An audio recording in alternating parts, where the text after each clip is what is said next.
시청자 여러분 안녕하십니까? 이슈 점검으로 돌아왔습니다. 오늘은 KF21 업데이트인가요? 네, 얼마 전 KF21 가격에 대한 이슈가 있었죠. 한 언론사에서 KF21의 가격이 미국 F35보다 또 비싸다는 내용이 나왔습니다. 이게 공교롭게 이 기사가 나오고 나서 제 가장 비싼 전투기 탑10 거기서 F35가 1위를 했어요.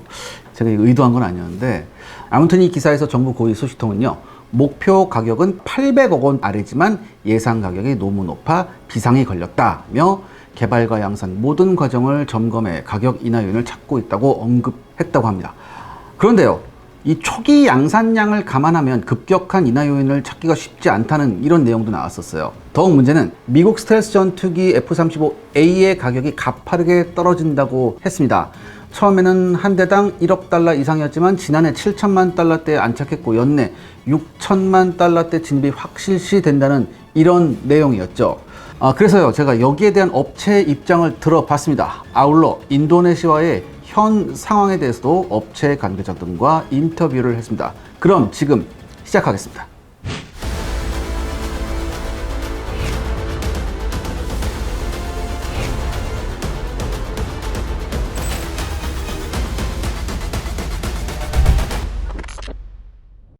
KF21의 비싼 가격에 대한 업체의 입장은 뭔가요? 네, 일단 업체 관계자가 이렇게 말씀하셨어요. 그 기사는 그냥 제조 단가 측면에서만 본 것 같다.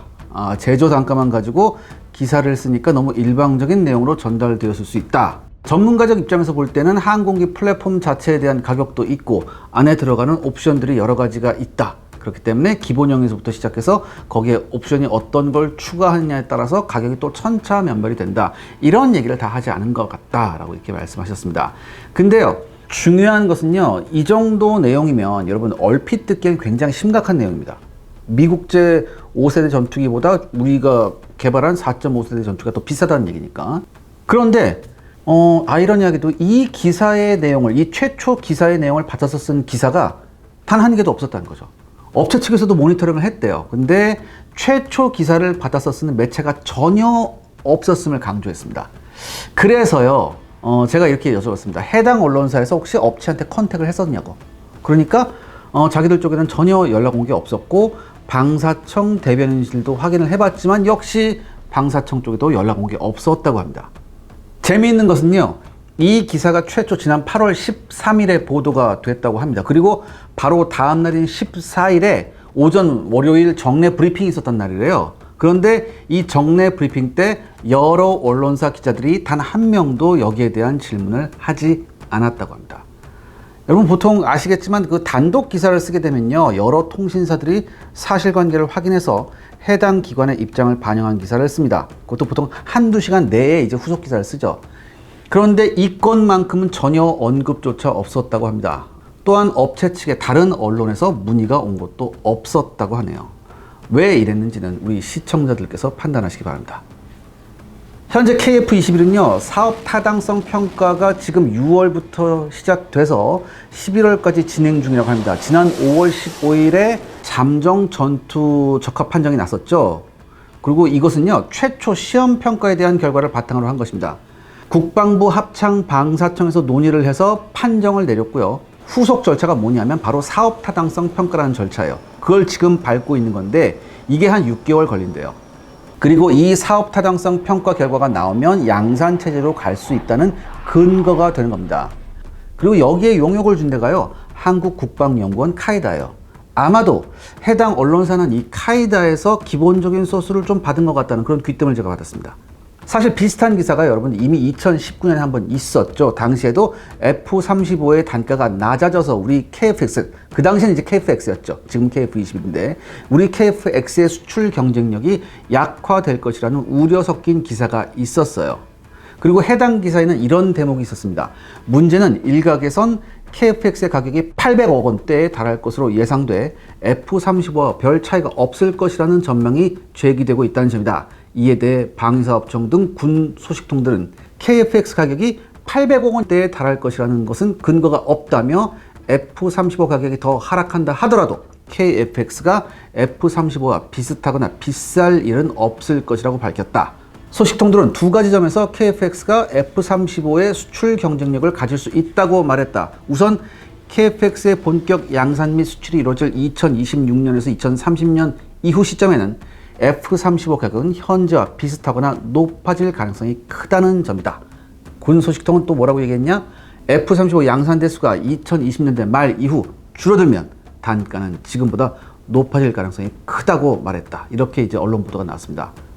또한 특히 도입 단가보다 훨씬 비중이 큰 운용 유지비 측면에서 KF-X가 F-35보다 크게 유리하다는 데는 전문가들 사이에 이견이 없다. 이런 내용도 나왔죠. 그러니까 여기서 800억 원 얘기가 처음 나왔어요.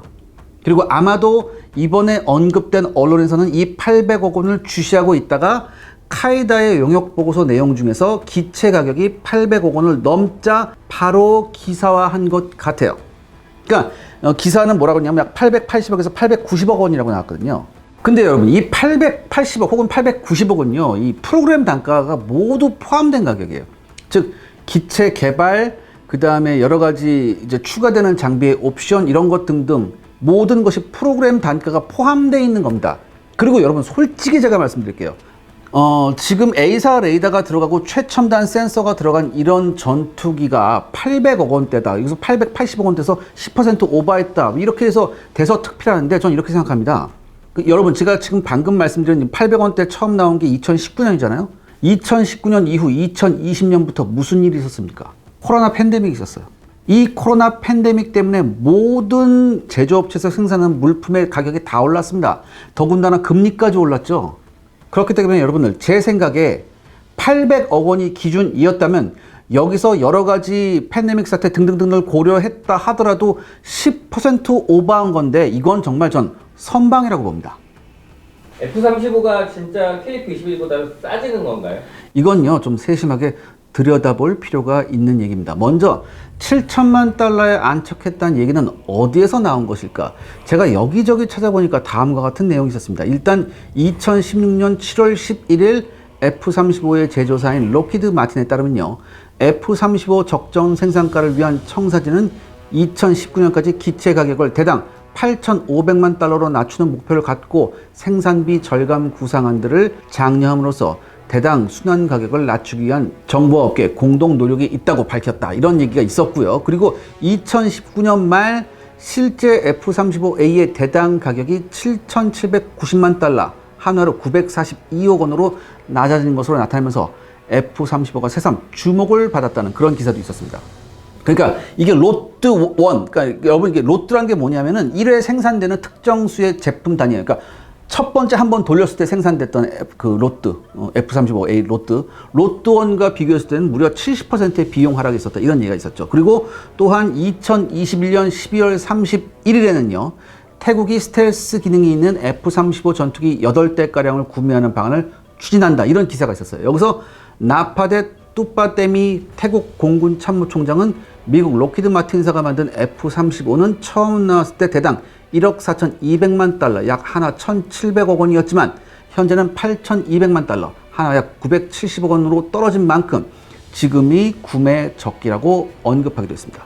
그러면서 협상에 따라 대당 가격이 7천만 달러, 즉 833억 원까지도 내려갈 수 있다고 덧붙였어요. 근데 이건 여러분들 이거는요 이제 뭐 조금 잘못 이 공군참모총장께서 이제 말씀하신 것 같은데 이게 옵션을 뺀 가격이에요. 이게 그러니까 깡통이죠. 특히 올 1월 외신에 뭐라고 나왔었냐면 F-35A의 대당 가격이 6,990만에서 7,020만 달러로 예상된다는 내용이 나왔습니다. 그럼 이거 굉장히 싸진 거죠. 그런데 여기에 맹점이 있죠. 이 기사를 잘 읽어보면 이 가격은 엔진을 제외한 가격이에요. 근데 여러분 이걸 생각해 봐야죠. 아무튼 F-35A가 지속적으로 가격이 하락한 건 맞아요. 그리고 이 정도 가격 하락은요, 어찌 보면 당연한 겁니다. 이미 F-35A는요, 1,000대 이상이 뽑혔어요. 그래서 세계 각국에 판매되면서 당연히 규모의 경제 법칙에 따라서 가격이 하락했죠. 그런데요, 여러분, 진짜 F-35의 가격은 지금도 여전히 하락하고 있을까요? 제가 지난번 영상에서 말씀드렸죠. 세계에서 가장 비싼 전투기 탑10에서 F-35는요, 거의 모든 구성품에서 트러블이 속출하고 있는 상태입니다. 솔직히 아직 개발 중인 전투기라고 해도 과언이 아닙니다. 하지만 F-35는요, 현재 특히 엔진과 관련된 문제로 운용에 어려움을 겪고 있습니다. 그렇기 때문에 미군이 작전에서 난관에 부딪히고 있어요. 지난 3월 29일 미국의 한 고위 관리는요, F-35 전투기 엔진을 공급하는 플랫 앤 휘트니사의 F-135 엔진이 처음부터 성능이 미달이었다고 이렇게 폭로했습니다.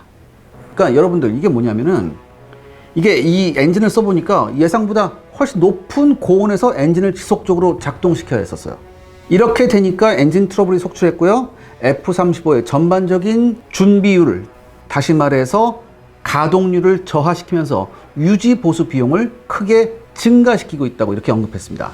그리고 여러분들, 미 공군 지휘부는요, 3월 29일 하원 군사위원회 소위원회 위원들 앞에서 F-35의 엔진 코어 업그레이드 ECU 계획을 착수하기로 한 결정을요, 굉장히 정당화하면서 F-135 엔진의 단점을 강조했습니다. 굉장히 강조했어요. 이거 못 쓸 엔진이다.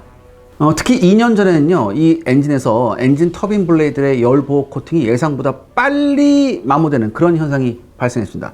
그러니까 이것뿐만 아니라 여러 가지 문제로 인해서 상당한 유지 관리에 지연이 발생했어요. F-35A에서. 그래서 현재 대부분 F-35A를 운용하는 국가의 실제 가동률은요, 50% 내외라고 합니다. 종합적으로 지금 F-35A에 쓰이고 있는 F-135 엔진은요, 여러 가지 문제점을 극복하지 못하고 F-35A의 66가지 새로운 기능을 제대로 수행할 수 없게 한다고 합니다. 그러니까 엔진은 여러분들 아시겠지만 발전기 역할도 같이 하거든요. 그렇기 때문에 여기에서 오는 트러블이 기체 전반에 영향을 미치는 거예요. 이것 때문에 FAER이라는 신형 엔진 개발 사업을 추진했었죠. 그나마 이건 F-35A에만 해당됐습니다. 여기에 들어간 엔진이 뭐냐면 적응형 사이클 방식이 채용된 신형 엔진이었어요. 이걸로 교체하게 되면 연료 소비 및 발전, 냉각 효율을 개선하고 각종 매개 성능을 향상시킬 수 있다고 봤습니다. 그래서 제너럴 일렉트릭사에서는 XA100을, 플랫 앤 휘트니에서는 XA101을 개발하고 있었죠. 그런데요, 이 적응형 사이클 엔진 기술은요, 사실 1960년부터 추진된 그런 엔진 기술이에요. 제트 엔진의 선구자 게르하르트 노이만은 엔진 코어를 통해 흐르는 공기의 양을 제어할 수 있다면 엔진의 성능 역시 조절할 수 있다는 사실을 발견했습니다. 그래서 공기가 더 많이 흘러가면 더 큰 추력과 속도를 얻을 수 있을 것이고, 적게 흘러가면 연료를 아낄 수 있다. 이런 걸 이제 발견한 거죠. 그래서 이런 신기술이 적용된 적응형 사이클 엔진을 F-35A에 적용하려고 했었습니다. 그러니까 이제 공기의 흐름과 연료의 흐름을 이제 자동으로 전환하는 이런 방식을 적용하려고 했는데, 이렇게 되면요, 전투기의 파일럿이 전투 중에는 스피드 모드로, 초계 비행을 할 때는 연료 절약 모드로 운행할 수 있게 해주는 것이죠.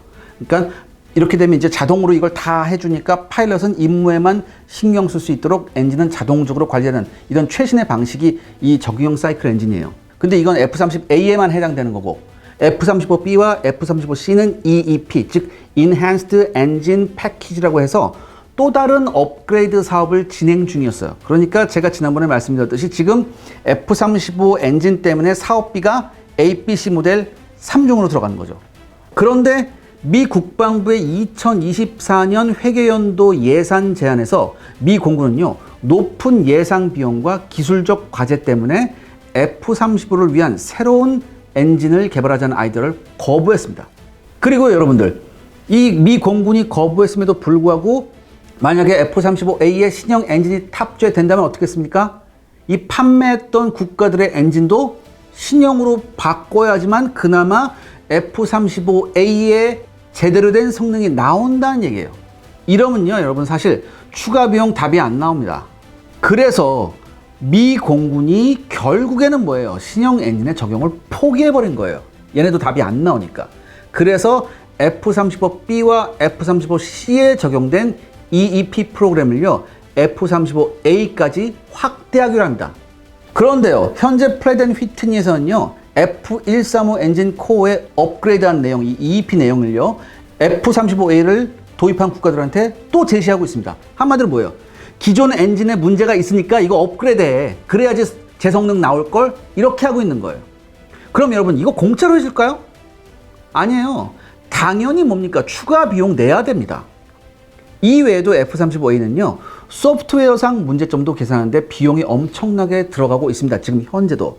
바로 이런 문제들 때문에 현재 F-35A는요, 제조 단가가 가장 비싼 전투기가 되고 말았습니다. 앞으로 F-35A는요, 8천만 달러는커녕 1억 달러 선에서만 끊어도 다행이라는 이야기가 나올 판입니다. 우리가 항공기의 도입 단가 못지않게 유지 비용에도 신경을 써야 하는 이유죠. 그럼 KF-21의 인도네시아 문제는 어떻게 돼가나요? 네, 인도네시아에 대한 질문 공세를 제가 많이 했습니다. 업체 관계자한테. 더욱이 최근 인도네시아는 카타르로부터 중고 미라지 2000 전투기 12대를요, 9,375억 원을 주고 구매했어요. 근데 얘네가 지금 우리한테 미납금이 얼마예요? 8천억 원이에요. 이거 안 내고 중고 샀단 말이지. 심지어 인도네시아 언론에서는요, 러시아제 수호이 57도 지금 언급되고 있습니다. 한국제 KF-21 말고 확실한 5세대 전투기인 러시아제 수호이 57을 도입하는 거하고 뭐 공동 뭐 이런 개발하자, 이런 얘기도 지금 인도네시아 언론에 나오거든요. 그리고 여러분들 지난 6월 말까지 확답하겠다고 인도네시아가 얘기했는데 지금까지 감감무소식이에요. 그러니까 이러니까 욕을 처먹죠, 인도네시아가. 그러니까 어떻게 좀 사정을 이해하면서 정상적으로 봐주려 해도 양아치짓만 하니까 동정이 안 가는 거예요. 그래서 제가 여쭤봤습니다. 업체 입장은 뭐냐고 여쭤봤는데 의외로 업체나 우리 정부는 조금 느긋하다고 합니다. 특히 올해는 우리가 인도네시아와 수교 50주년입니다. 굉장히 끈끈한 관계를 맺고 있는 나라 중에 하나이죠. 이 점을 이제 업체에서도 굉장히 강조했었는데, 더욱이 군사 분야뿐만 아니라 산업과 무역에서 각종 협력 관계를 맺어왔기 때문에 인도네시아하고 우리가 방산 부분에서 일부 조금 잡음이 있다고 해서 인도네시아란 나라에 대한 전반적인 인식을 나쁘게 할 필요는 없다고 그렇게 언급을 했습니다. 그러니까 큰 그림을 그리고 봐야 한다고 이렇게 얘기를 하셨어요. 또한 업체 관계자는요, 인도네시아는 우리 KT-1하고 FA-50도 가장 먼저 사준 나라다, 이런 걸 좀 강조해서 말씀해 주셨어요. 시청자 여러분들의 구독과 좋아요는 영상 제작에 정말 큰 도움이 됩니다. 여러분들 부탁드리겠습니다. 구독과 좋아요. 그럼 인도네시아가 왜 이러는 걸까요? 네, 이제 팬데믹 사태로 인한 경제 악화도 있지만 결국은 정치적 문제가 큽니다. 실제로 인도네시아 국방장관이나 VIP 같은 경우에도 KF-21 사업에 대한 질문을 받으면 항상 우린 정상적으로 할 거다라는 그런 주장을 지금도 계속한다고 해요. 그리고 아시다시피 여러분들, 인도네시아는 특이하게 국방장관하고 대통령이 정치적 라이벌입니다. 이번 인도네시아의 중고 미라지 2000 구매는요, 전력 강화 측면보다는 다른 속내가 있다는 얘기가 있어요. 그러니까 이번 구매를 놓고 인도네시아 내부에서도 굳이 비싼 돈을 내고 오래된 중고 전투기를 사야 하느냐, 그런 반응이 있었어요. 특히요, 이 조코 위도도 인도네시아 대통령이 중고 무기 시스템을 사지 말라고 강조했었어요. 그럼에도 불구하고 샀다는 얘기죠, 국방장관이. 그러니까 일각에서는 내년 2월에 있을 대통령 선거에 출마한 프라보워 수비안토 인도네시아 국방부 장관이 대선 정치 자금을 마련하기 위해서 이런 거래를 한 것 아니냐는 이런 의혹도 일어나고 있는 게 사실입니다. 반면 프라보워 장관과 같은 당인 골카르 당의 바비 아리잘디 의원은요, 이렇게 얘기합니다. 호주나 싱가포르와 같은 주변국들이 미국산 전투기를 구입하는 만큼 지정학적 측면에서 우리는 프랑스산 비행기를 구입하는 것이 좋다라고 이렇게 얘기했어요. 저는 이게 무슨 개소리인지 모르겠습니다. 뭐 러시아 것도 사고 우리 것도 사는데 또 프랑스를 사야 된다? 지정학적으로 무슨 개소리야. 물론 인도네시아는 말레이시아, 호주, 싱가포르하고 그렇게 썩 좋은 관계는 아니죠. 특히 호주 같은 경우하고는 이제 군사적으로 대치하는 관계이기도 한데, 그렇다고 해서 지금 미국산 전투기 사는 게 아니잖아요. 우리 전투기 사는 건데, 그리고 프랑스산 전투기를 사야 된다? 프랑스는 뭐 나토 국가 아니에요? 전혀 뭐 얼토당토한 얘기를 하고 있죠. 더욱이 이번 거래에 프랑스 국적의 무기 거래상이 끼어 있었다고 합니다. 그가 프라보 장관과 여러 차례 만났다는 보도가 나오기도 했었죠. 결국은 정치 자금을 마련하기 위해서 중고를 값비싸게 사오며 수수료를 받아 정치 자금으로 활용한다는 그런 의혹이 지금 일어나고 있습니다. 사실 우리나라와의 전투기 도입에서는요, 이런 불법적 커미션을 기대하기가 어렵습니다. 그렇기 때문에 대통령 선거가 끝날 때까지 차일피일 미루며 있다가 대통령 선거 후에 뭐 돈 내고 나서 시제기를 들어오면 이를 자신의 치적으로 삼을 수 있다는 그런 해석이 가능하죠. 아무튼요, 이런 복잡한 인도네시아의 정치 상황까지 우리가 어쩔 수는 없습니다, 사실. 그럼에도 불구하고 업체 관계자는 인도네시아의 조종사와 정비 인력들이 여전히 한국에 상주하며 자기 역할을 하고 있음을 강조했습니다. 제가 지난달에 이 업체를 방문했었거든요. 그때 제가 직접 눈으로 확인했어요. 그러니까 계획에 따라 인도네시아 정비사들을 교육하고 있고요. 인도네시아 조종사도 지난 5월에 한 차례 비행을 했다고 합니다. 한국에서 일정은요, 차질 없이 돌아가고 있습니다. 즉, 인도네시아가 정치적 상황으로 인해 양아치 짓을 한다 해도 우리마저 그럴 수는 없습니다. 솔직히 거듭 말씀드리지만 돈 안 주면 비행기 안 주면 그만이에요. 다만 우리가 이번 일에 감정적으로 나갈 이유가 전혀 없다고 업체 관계자는 신신당부했습니다. 그러니까 업체에서 이런 말씀을 하시니까 제가 뭐 더 열을 내진 못했어요. 사실 제가 가뜩이나 일부 시청자들한테 너 인도네시아부터 돈 먹었냐 이런 말을 굉장히 많이 들었었어요. 그래서 제가 굉장히 좀 빡쳤었는데 인도네시아 좀 4달러만 줘봐. 4달러? 그러니까 저는 이렇게 생각해요. 뭐 기다리다 보면 어떻게든 결과가 나올 겁니다. 최장 인도네시아 대선 결과가 나오는 내년 2월까지 기다려야 할지도 모릅니다. 아무튼 우리는 인도네시아 상관없이 우리 갈 길 가면 돼요. 그럼 결과가 말해줄 겁니다. 저는 그렇게 생각합니다.